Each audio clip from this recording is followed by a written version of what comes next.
Hello दोस्तों, आज फिर मैं आपके लिए न्यू इन्फॉर्मेशन वाली वीडियो लेकर आया हूं। दोस्तों, जब भी आप कोई हाई एंड ग्राफिक्स कार्ड होते हैं, चाहे मान लीजिए एनवीडिया कंपनी का या फिर मान लीजिए एएमडी कंपनी का, तो वहां पे दोस्तों आपने चीज देखी होगी कि जैसे एनवीडिया कंपनी की जो RTX 30 सीरीज और 40 सीरीज में डिफरेंट आपको मॉडल देखने मिलते हैं और उनमें जो काफी जो पावरफुल जो हाई ग्राफिक्स कार्ड होते हैं। यहाँ पे दोस्तों आपने देखा होगा कि एएमडी के 6000 सीरीज और 7000 के आप डिफरेंट मॉडल नंबर देख सकते हैं और यहाँ पे भी इसमें काफी जो पावरफुल ग्राफिक्स कार्ड होते हैं, तो वो आप अपने बजट के हिसाब से वहां पे बाय करना चाहते हैं और आप उसे अपने जो कोई पुराना सिस्टम है उसमें लगाना चाहते हैं। पर वहां पे दोस्तों आप ये सोचते होंगे कि वहां पे हमारा पुराना सिस्टम है और उसके अंदर जो मदरबोर्ड लगा हुआ है उसके अंदर भी चिपसेट जो है वो लोअर वाली है, मतलब चाहे मान लीजिए इंटेल का कोई मदरबोर्ड उसमें लगा हुआ है चिपसेट वाला, या फिर मान लीजिए एएमडी कंपनी का कोई चिपसेट वाला वहां पे मदरबोर्ड लगा हुआ है। और वहां पे इसके अंदर अगर आप देखेंगे कि उसके अंदर जो प्रोसेसर भी इतना कोई पावरफुल नहीं लगा हुआ है, तब भी दोस्तों आपके मन में वहां पे ख्याल आता है क्या जो हाई एंड ग्राफिक्स कार्ड होती है, क्या इन हम जो लोअर चिपसेट वाले मदरबोर्ड होती है और या फिर मान लीजिए उनमें प्रोसेसर भी इतना फास्ट नहीं है, क्या उनके अंदर हम लगा सकते हैं? और वहां पे आप फिर कंफ्यूज जाते हैं कि हम इनको बाय करें या ना करें। तो दोस्तों आज की वीडियो में आपको सभी इन सवालों के मैं जवाब देने वाला हूं और यहाँ पे दोस्तों मैं आपको ये बताने वाला हूं अगर ये ग्राफिक्स कार्ड वहां पे आपके लग जाते हैं तो आपको किन किन दिक्कत का सामना भी करना पड़ सकता है। तो दोस्तों ये सब कमाल की इन्फॉर्मेशन जानने के लिए आप मेरे साथ वीडियो में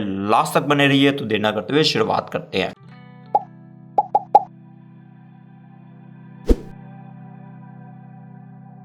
दोस्तों यहाँ पे आपको पुराने मदरबोर्ड में जो ग्राफिक्स कार्ड लग सकता है कि नहीं, यहाँ पे उसके लिए जो सबसे पहले इंपॉर्टेंट फैक्टर होते हैं वो मैं आपको बताने वाला हूँ। उसके बाद पूरा मैं आपको एग्जांपल लेकर बताऊंगा मदरबोर्ड की पुराने चिपसेट वाले की और वहाँ पे जो आप हाई जो ग्राफिक्स कार्ड होते हैं मतलब न्यू वर्जन वाले वो कैसे लगा सकते हैं। जैसे एग्जाम्पल के तौर पर मैं काफी लोअर चिपसेट लूंगा और यहाँ पे दोस्तों मैं एग्जाम्पल के तौर पर अभी फिलहाल लेता हूँ RTX 3060 यहाँ पे ले रहा हूँ मैं ग्राफिक्स कार्ड एनवीडिया का। और यहाँ पे दोस्तों मैं AMD कंपनी में जो ग्राफिक्स कार्ड लूंगा वो लूंगा रेडियन का RX 6650 XT ग्राफिक्स कार्ड लूंगा। यहाँ पे ये इतने ज्यादा हाई भी नहीं है और इतने ज्यादा लो प्राइस वाले भी नहीं है, मतलब काफी अच्छे ग्राफिक्स कार्ड है दोनों के दोनों। और यहाँ पे इनका एग्जांपल लेकर मैं आपको समझाऊंगा। यहाँ पे दोस्तों मैं आपको बताना चाहता हूँ कि ग्राफिक्स कार्ड कंपैटिबिलिटी के लिए सबसे पहले तो आपको देखना और जरूरी होता है कि आपके जितने भी मदरबोर्ड होते हैं, चाहे मान लीजिए न्यू वाले हैं या पुराने वाले आपको कोई भी है, कि उसमें PCI Express एक्सटेंशन स्लॉट है कि नहीं। ये दोस्तों आपको एग्जैक्ट जो पता चलता है वहां पे पता चलता है कि आपके मदरबोर्ड में जो लिखा होता है मॉडल नंबर मतलब मदरबोर्ड के ऊपर होता है, या फिर आप सिस्टम दे सकते हैं वहां पे सिस्टम इंफॉर्मेशन में, या फिर आप दोस्तों क्या कर सकते हैं कि वहां पे सॉफ्टवेयर के थ्रू दे सकते हैं कि आप मदरबोर्ड कौन सा लगा हुआ है, या फिर आप विजुअली रूप में अपने कैबिनेट खोल कर दे सकते हैं आपका एग्जैक्ट मॉडल नंबर कौन सा है मदरबोर्ड का। और अगर उसकी वही सेम मॉडल नंबर आप जो नेट पर सर्च मारेंगे वहां पे दोस्तों उसके अंदर पता चल जाएगा कि यहाँ पे इसके अंदर PCI Express एक्सटेंशन स्लॉट है कि नहीं है। उससे बाद दोस्तों यहाँ पे PCI Express एक्सटेंशन स्लॉट तो है, उससे बाद दोस्तों ये देखना जरूरत है कि वहां पे उसका वर्जन कौन सा है। जैसे आपने दोस्तों देखा होगा कि जैसे H61 होते थे चिपसेट, उनके अंदर PCI Express वर्जन 2 या 3 भी देखने मिलते थे। उससे बाद जैसे चिपसेट बढ़ती चलेगी वहां पे PCI Express वर्जन 4 आए, फिर आप PCI Express वर्जन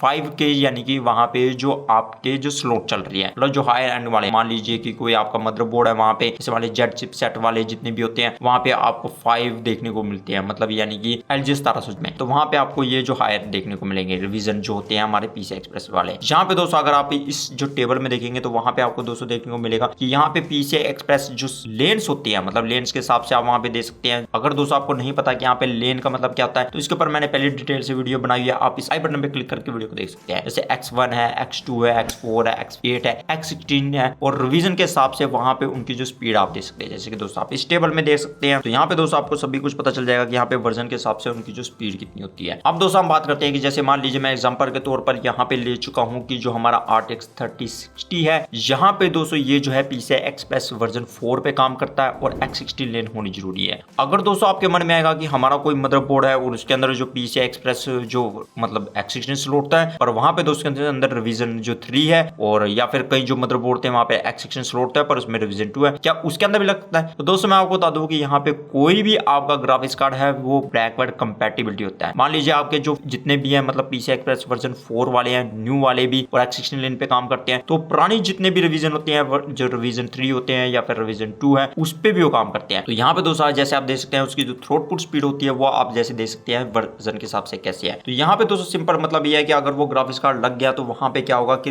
उसका वर्जन जो है कम, स्पीड कम होने की वजह से तो वहां पे उसमें आपको थोड़ी बहुत ही स्पीड कम मिलनी शुरू होगी। और ये भी नहीं होता कि बहुत ही ज्यादा फर्क पड़ेगा, वहां पे इतना फर्क नहीं पड़ता। अगर मान लीजिए आपका सिस्टम बिल्कुल सही है, अगर आपका सिस्टम बिल्कुल ही बेकार है तब वहां पे उसमें काफी फर्क पड़ता है। तो यहाँ पे दोस्तों ये तो हो गया हमारा जो पहला फैक्टर कि उसके अंदर PCI Express एक्सटेंशन स्लॉट होना जरूरी है, चाहे मान लीजिए एनवीडिया को ग्राफिक्स कार्ड लगा रहे हैं या फिर मान लीजिए AMD कंपनी का कोई ग्राफिक्स कार्ड लगा रहे हैं। उससे बाद दोस्तों हम बात करते हैं कि यहाँ पे दूसरा दूसरा आपको जो जरूरी मेजर फैक्टर देखना होता है मतलब ग्राफिक्स कार्ड कंपैटिबिलिटी के लिए वो देखना होता है बायोस। कई में दोस्तों आपने देखा होगा कि जैसे कंपनी के होते थे जो पुराने मदरबोर्ड होते थे उनके अंदर लेगेसी बायोस होते थे और अब जो आते हैं UEFI बायोस होती है मतलब जो काफी एडवांस होते हैं और उनमें हार्डवेयर कंपैटिबिलिटी भी काफी अच्छे तरीके से होती है। तो वहां पे दोस्तों आपको देख लेना जरूरी है कि आपके कहीं लेगेसी बायोस तो नहीं है, क्योंकि वहां पे जो हायर एंड ग्राफिक्स कार्ड अगर हम लगाएंगे तो वो सिस्टम बूट ही नहीं करेगा। यहाँ पे दोस्तों उसके अंदर बूट नहीं करेगा तो आप कैसे उसे चला पाएंगे। तो वहां पे उसके लिए हायर चिपसेट चाहिए होती है, इतने लोअर चिपसेट नहीं चाहिए होती, या फिर उसके जो बायोस है काफी अपडेट होनी चाहिए। यहाँ पे पूरा मैं आपको एग्जांपल के थ्रू बताऊंगा, पहले मैं आपको मेजर फैक्टर बता रहा हूँ। उसके बाद दोस्तों तीसरे नंबर पर जो हमारा इंपॉर्टेंट फैक्टर आता है वो आता है यहाँ पे जो CPU। यहाँ पे दोस्तों CPU का रोल भी काफी होता था। वहां पे जिस हिसाब से आप CPU लगाएंगे वहां पे उस हिसाब से आपको स्पीड मिलेगी। ये दोस्तों क्यों बोल रहा हूं मैं, क्योंकि वहां पे दोस्तों क्या हुआ कि जैसे मान लीजिए सेकंड या थर्ड जनरेशन की वहां पे क्या होता था कि वो डायरेक्ट CPU से एक्सेशन लेने का वहां पे जो कनेक्ट होता था। तो वहां पे दोस्तों क्या होता था कि अगर वहां पे जो CPU आपका लो वाला डला होगा तो वहां पे वो रिवीजन का में जो 2 सपोर्ट करता था, और अगर CPU वहां पे आपका हाई लगा होता है तो वहां पे वो 3 सपोर्ट करता था रिवीजन। मतलब वहां पे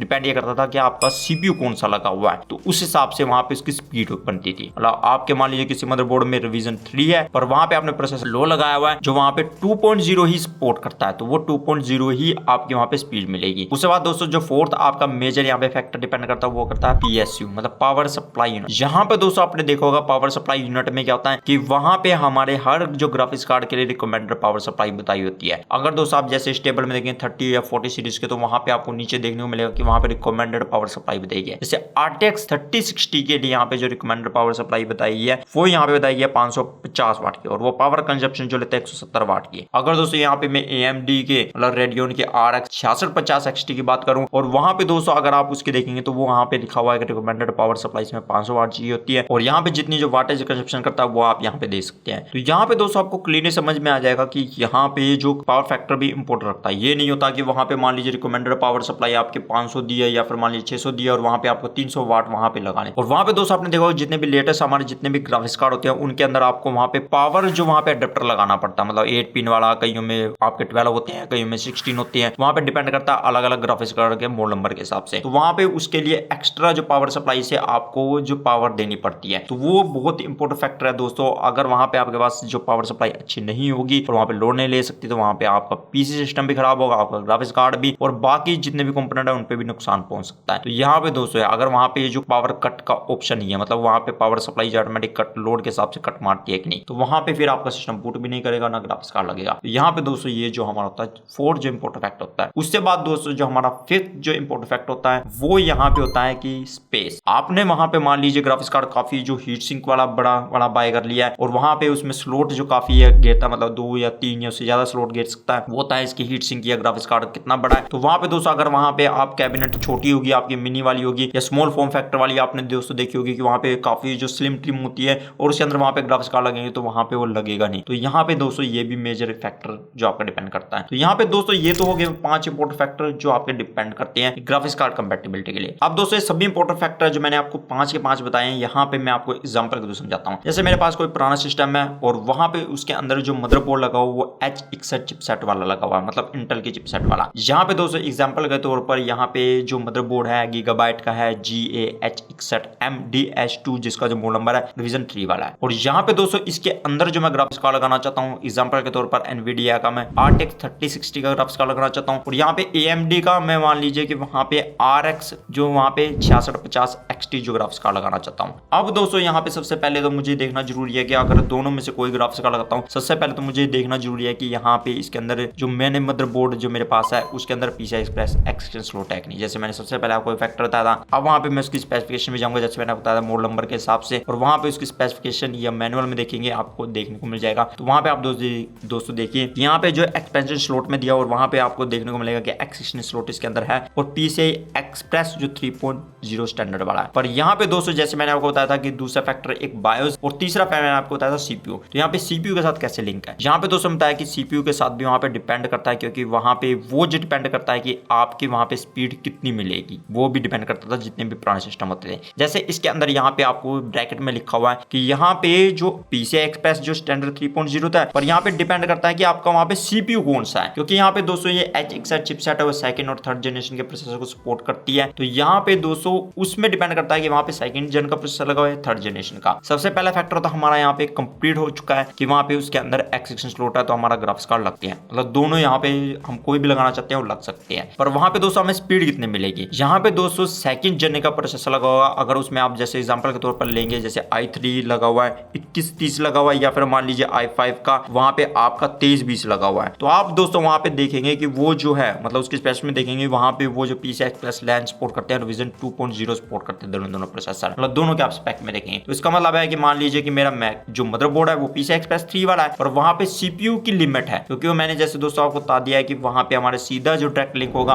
ग्राफिक्स कार्ड का CPU के साथ होगा, तो वहाँ पे दोस्तों उसकी वजह से क्या होगा कि हमें इतनी ज्यादा स्पीड नहीं मिल पाएगी, क्योंकि जैसे कि दोस्तों आप देख सकते हैं कि ये जो ग्राफिक्स कार्ड है मतलब वहाँ पे क्या PCI Express Ryzen 4 वाले हैं। यहाँ पे दोस्तों मैं आपको बताना चाहता हूँ कि जो हमारा एनवीडिया का जो RTX 3060 ग्राफिक्स कार्ड है वो जो यहाँ पे PCI Express Ryzen 4 वाला मतलब लेटेस्ट वाला और X16 लेन पे काम करता है। और यहाँ पे दोस्तों जो हमारा Radeon का RX जो 6650 XT है, यहाँ पे दोस्तों वो PCI Express Version 4 वाला है, पर वहाँ पे वो X8 लेन पे काम करता है। आप दोस्तों देखिए कि वहाँ पे वो X8 लेन पे ही काम करेगा। तो यहाँ पे दोस्तों आप देख सकते हैं कि दोनों को लगा सकते हैं, पर वहाँ पे दोस्तों आप देख सकते हैं X8 लेन जो मतलब यानी कि Ryzen 4, और वहाँ पे X16 लेन की आप Ryzen 4 की स्पीड देख सकते हैं। और उस हिसाब से आप दोस्तों देख सकते हैं कि अगर वहाँ पे आपका सेकंड जेन का प्रोसेसर लगा हो तो वहाँ पे आपको कितनी स्पीड थोड़ी बहुत ही कम मिलने वाली है। अगर थर्ड होता तो वहाँ पे बेटर परफॉर्मेंस मिलती, पर 2 है तो वहाँ पे कम मिलेगी। पर यहाँ पे दोस्तों हम एग्जांपल के तौर पर ले लेते हैं कि हमारा थर्ड जनरेशन का होता है, चलो मान ले, तो वहाँ पे आपका i3 का प्रोसेसर होता है उसके अंदर, और वहाँ पे 3250 होता है, तब भी आपको Ryzen 2.0 की ही स्पीड मिलती है वहाँ पे। और यहाँ पे दोस्तों अगर हम i5 में 3330 प्रोसेसर लगाते हैं तो वहाँ पे दोस्तों देखिए कि ये जो है PCI Express 3.0 सपोर्ट करता है, मतलब सेम हमारा जो PCI Express 3 वाला वहाँ पे जो स्लॉट है X16 स्लॉट, पर वहाँ पे प्रोसेसर भी डिपेंड हमारा करता था जितने भी पुराने सिस्टम होते थे। तो यहाँ पे दोस्तों ये भी जरूर देखना जरूरी है कि वहाँ पे आपका प्रोसेसर कौन सा लगा हुआ है। अगर दोस्तों बाय चांस मेरा यहाँ पे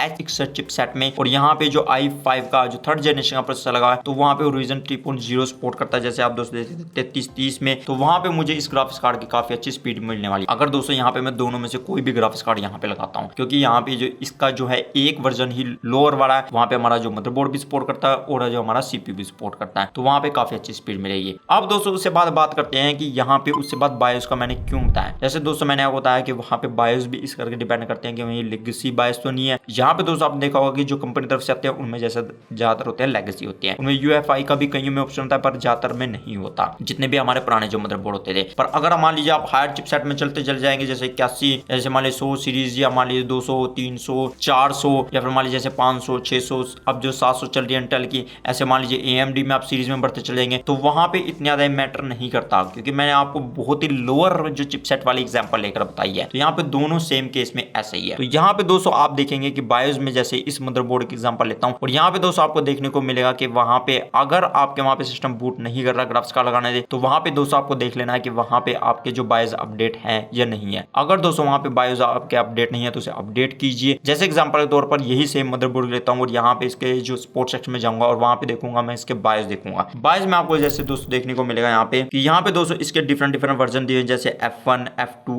F3 और F4D। और यहाँ पे दोस्तों आप देखेंगे कि यहाँ पे जैसे 2012 के थे, फिर 13 के, कि यहाँ पे इसके 2014 के जो यहाँ पे आपको देखने को मिलेंगे। और यहाँ पे दोस्तों इसके अंदर आपको देखने को मिलेगा F4D में कि यहाँ पे इसमें लिखा हुआ improve high and display card compatibility. तो यहाँ पे दोस्तों उसमें क्या है कि आपके हाई एंड जो ग्राफिक्स कार्ड है वो भी कंपैटिबल होंगे। यहाँ पे दोस्तों कई मदरबोर्ड में आपको दोस्तों देखने को मिलेगा कि जैसे पुराने हैं, जैसे H410 चिपसेट वाला कोई मदरबोर्ड है, उसके अंदर भी आपको कई मदरबोर्ड में देखने को मिल सकता है कि वहां पे स्पेशली लिखा हुआ है कि RTX 3000 सीरीज वाले हैं ग्राफिक्स कार्ड कंपैटिबिलिटी के लिए यहाँ पे बायोस अपडेट किए हैं ताकि वो अच्छे तरीके से यहाँ पे कंपैटिबल हो सके। तो वहां पे बायोस भी मैटर करते हैं, तो वो आप दोस्तों देख लें कि वहां पे मैनुअल में जाके और या फिर स्पोर्ट्स सेक्शन में जाके वहां पे बायोस के कैसे हैं। जैसे बायोस सेटिंग भी आपको देखनी कई बार दोस्तों जरूरी होती है वहां पे। जैसे कि दोस्तों आप देख सकते हैं इस मदरबोर्ड के अगर हम बायोस में जाएंगे तो वहां पे दोस्तों आपको डिफरेंट सेट देखने मिलेगी। यहाँ पे दोस्तों आप देख सकते हैं CSM मोड देखने को मिलेगा, मतलब CSM का यहाँ पे मतलब होता है कंपैटिबिलिटी सपोर्ट मोड। तो यहाँ पे दोस्तों आपको देखने को मिल जाएगा कि यहाँ पे आप दोस्तों देखिए बूट मोड सिलेक्शन है, UEFI है, तो वहाँ पे आपको दोस्तों डिफरेंट ऑप्शन देखने मिलेंगे। और यहाँ पे अगर आप मैनुअल में डिटेल में देखेंगे तो आपको सभी कुछ देखने को मिल जाएगा कि जैसे CSM सपोर्ट इनेबल है, UEFI CSM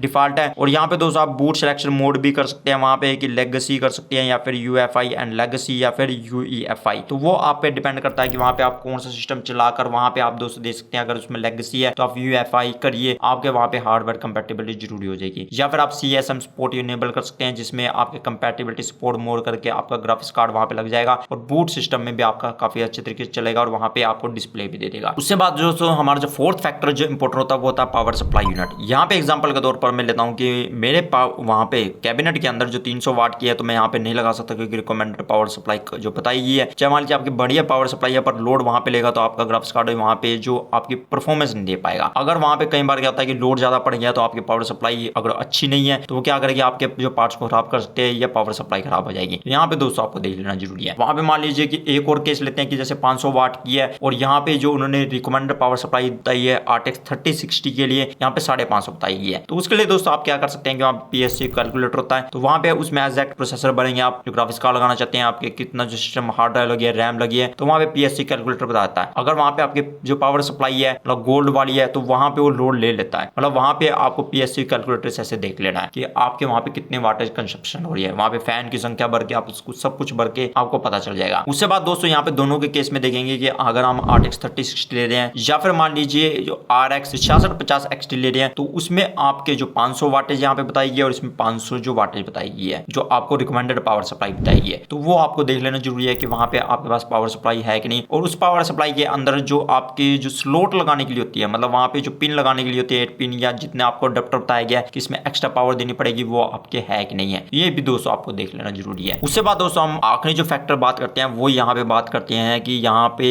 जो हमारा मैंने आपको बताया था कि वहाँ पे हमारी जो कैबिनेट में स्पेस है कि नहीं है। यहाँ पे मेरी जो कैबिनेट है मीडियम वाली है या फिर लार्ज वाली है तो उसमें ग्राफिक्स कार्ड बड़े आराम से लग जाएगा, उसमें कोई दिक्कत नहीं होगी क्योंकि वहाँ पे इसके पीछे जो स्लॉट होती है काफी है, उसमें स्पेस भी काफी है तो कोई दिक्कत नहीं है। पर वहाँ पे दोस्तों अगर स्मॉल फॉर्म फैक्टर वाला आपकी जो कैबिनेट है जो स्लिम होती है या काफी जो कम है और उसमें आप क्या दे सकते हैं, ग्राफिक्स कार्ड के डिमेंशन दे सकते हैं जो आपने ग्राफिक्स कार्ड बाय करना है और कितनी वो स्पेस लेगा, तो आप वहाँ पे पहले ही माप सकते हैं ग्राफिक्स कार्ड लेने से पहले। नहीं तो आपको ग्राफिक्स कार्ड बाकी आपकी सब चीज वहाँ पे चल रही है कि मान लीजिए PCI Express स्लॉट भी सही है, बायोस भी आपका सही है और वहाँ पे मान लीजिए कि आपके प्रोसेसर भी सही है और वहाँ पे आपके PSU भी सब कुछ फैक्टर सही है, पर लास्ट में अगर वहाँ पे स्पेस नहीं जो आप ग्राफिक्स कार्ड लगाना चाहेंगे तो वहाँ पे लगेगा नहीं। तो ये भी दोस्तों आपको देखना चाहिए। तो इस तरह हिसाब से वहाँ पे हमारा जो ग्राफिक्स कार्ड हम अपने लगा सकते हैं। तो यहाँ पे दोस्तों मैंने आपको पूरा इंपॉर्टेंट फैक्टर बता दिया कि वहाँ पे कौन से फैक्टर डिपेंड करते हैं। वहाँ पे आपको PC सिस्टम के एग्जाम्पल भी लेके बता दिए। यहाँ पे दोस्तों मैं आपको एक और बात बताना चाहता हूँ कि जितने भी हमारे एनवीडिया के जो 30 सीरीज या 40 सीरीज के ग्राफिक्स कार्ड है वो कितनी लेन पे काम करते हैं और वो किसके लिए बने रहते हैं। जैसे मान लीजिए 3000 सीरीज में अगर आप कोई भी ग्राफिक्स कार्ड देखते हैं सभी के सभी मतलब 3050 को छोड़कर, क्योंकि वहां पे वो जो X8 लेन पे काम करता है PCI Express Revision 4 वाला है और बाकी जितने भी हैं वो X16 लेन वाले हैं। और यहाँ पे दोस्तों अगर मैं बात करूं कि यहाँ पे अगर हम 40 सीरीज की बात करेंगे तो वहां पे 40 सीरीज में आपको दोस्तों देखने को मिलेगा कि 4060 और 4060 Ti है जो 8 लेन पे काम करते हैं, मतलब वहां पे Revision 4 वाले हैं पर वहां पे वो 8 लेन पे काम करते हैं। और यहाँ पे दोस्तों अगर बाकी आप ग्राफिक्स कार्ड लेंगे तो X16 लेन वाले हैं और Revision 4 वाले हैं। तो यहाँ पे दोस्तों आपको देखने मिलेगा। उसके बाद दोस्तों हम बात करें कि यहाँ पे अगर मैं इसमें आऊँ AMD कंपनी में मतलब Radeon 6000 सीरीज में और 7000 में, यहाँ पे दोस्तों आपको देखने को मिलेगा जैसे कि दोस्तों आप इस टेबल में देखिए जो RX 6300 6400 6500 XT है ये जो है PCI Express Revision 4 वाले हैं पर X4 लेन पे काम करती है। यहाँ पे दोस्तों आपको चीज देखने को मिलेगी। उसके बाद दोस्तों आप देखेंगे ये RX जो 6600 है 6600 XT है 6650 है ये जो PCI Express Revision 4 वाले हैं पर X8 लेन पे काम करते हैं और बाकी जितने भी ग्राफिक्स कार्ड देखेंगे आप वो X16 लेन पे काम करते हैं। अगर हम 7000 सीरीज में आए तो यहाँ पे दोस्तों आपको देखने को मिलेगा कि RX जो 7600 है और 7600 XT है ये PCI Express Revision 4 पे काम करते हैं और X8 लेन पे काम करते हैं। बाकी जितने भी आप ग्राफिक्स कार्ड देखेंगे वो जो है PCI Express Revision 4 वाले और X16 लेन पे काम करते हैं। अब दोस्तों आपको आएगा कि यहाँ पे अगर मान लीजिए कि हम कोई ग्राफिक्स कार्ड है X16 हमारे जो वहाँ पे स्लॉट लगी है और वहाँ पे X8 लेन पे काम करते हैं तो वहाँ पे क्या वो ग्राफिक्स कार्ड लग सकते हैं, तो दोस्तों वहाँ पे लग सकते हैं। यहाँ पे दोस्तों मैं आपको बताना चाहता हूँ कि वो ग्राफिक्स कार्ड लग सकते हैं चाहे मान लीजिए X16 लेन वहाँ पे है उसमें X8 लेन वाला भी काम करेगा, X4 लेन वाला भी काम करेगा, X1 लेन वाला भी। अगर कोई आप जो चिपसेट ऑडियो चिपसेट वाला कार्ड लगाना चाहते हैं कुछ भी लगाना चाहते हैं अगर वहाँ पे आपका स्लॉट है तो वहाँ पे भी वो काम करेगा। तो ये दोस्तों वहाँ पे एक चीज होती है। तो यहाँ पे दोस्तों मैंने आपको लोअर चिपसेट की यहाँ पे एग्जांपल लेकर ऐसे समझा दिया कि आप जो हाई जो ग्राफिक्स कार्ड होते हैं वो लगा सकते ही नहीं। ऐसे मान लीजिए 4000 सीरीज में तो आप मान लीजिए 40 सीरीज के होते हैं या फिर मान लीजिए 7000 सीरीज के जो ग्राफिक्स कार्ड होते हैं वो भी लगा सकते हैं। पर यहाँ पे दोस्तों लगा तो सकते हैं आप सभी कुछ मतलब कंपैटिबिलिटी है वहाँ पे, पर वहाँ पे दोस्तों सबसे ज्यादा मेजर आपको दिक्कत का सामना करना पड़ेगा वो है यहाँ पे बोटलनेक का। यहाँ पे दोस्तों मैं आपको एक चीज बताना चाहता हूँ कि बोटलनेक का आपको बहुत ज्यादा दिक्कत करना है। बोटलनेक का ये है कि वहाँ पे आपको जो ग्राफिक्स कार्ड की इतनी परफॉर्मेंस तो नहीं मिल पाएगी कि वहाँ पे आपको पूरी की पूरी परफॉर्मेंस मिलेगी, वहाँ पे हाफ या उससे कम ही मिलेगी। वहाँ पे ये होगा दोस्तों जैसे मान लीजिए कि SX चिपसेट में यहाँ पे मान लीजिए 3rd जनरेशन का मेरे पास प्रोसेसर i5 वहाँ पे प्रोसेसर लगा हुआ है, सब कुछ बढ़िया है और वहाँ पे ये जो मेरा प्रोसेसर लगा लगा हुआ i5 3330 है जिसमें PCI Revision 3 है। और यहाँ पे मैं ग्राफिक्स कार्ड ये लगाना चाहता हूँ जो रिवीजन 4 वाले जो X16 लेन पे काम करती है इसमें लगाना चाहता हूँ। पर वहां पे दोस्तों मुझे एक दिक्कत का सामना करना पड़ेगा कि यहाँ पे क्या होगा कि जैसे मेरा ग्राफिक्स कार्ड मान लीजिए हाई एंड टास्क में भी जहाँ पे GPU की ज्यादा लोड होगी तो वहां पे वो चलेगा 50, 60 या 70 पे, ज्यादा मतलब मैक्सिमम से मैक्सिमम 70 पे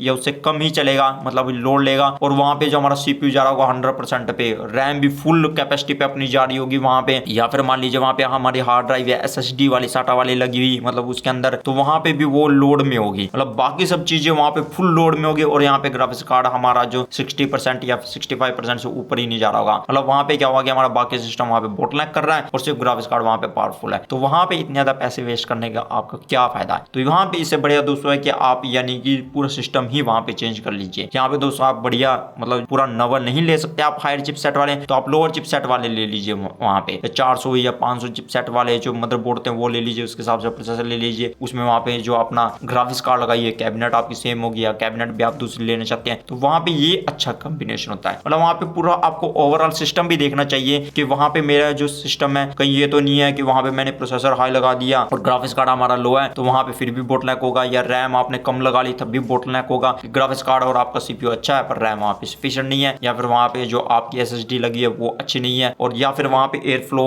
अच्छा नहीं है, या फिर वहां पे बोटलनेक इस तरह भी हो सकता है आपका सभी कुछ अच्छा है वहां पे पर हीट जो आपकी ट्रांसफर हो रही है वो अच्छे तरीके से नहीं हो रही है। मतलब वहां पे आपने जो थर्मल पेस्ट इस्तेमाल किया हर जगह पे, या कंपनी वाली है या जो अच्छी थर्मल पेस्ट नहीं है। यहाँ पे दोस्तों थर्मल पेस्ट के ऊपर भी मैंने पूरे डिटेल में वीडियो बनाई है, आप इस आई बटन पे क्लिक करके वीडियो को वो देख सकते हैं। तो दोस्तों ये कमाल की इन्फॉर्मेशन जानने के लिए आप मेरे साथ वीडियो में लास्ट तक बने रहे, इसके लिए धन्यवाद। तो दोस्तों अगली वीडियो में आपको फिर मिलता हूँ और फुल वीडियो के साथ, तब तक के लिए नीचे सीखते रहिए और आगे बढ़ते रहिए।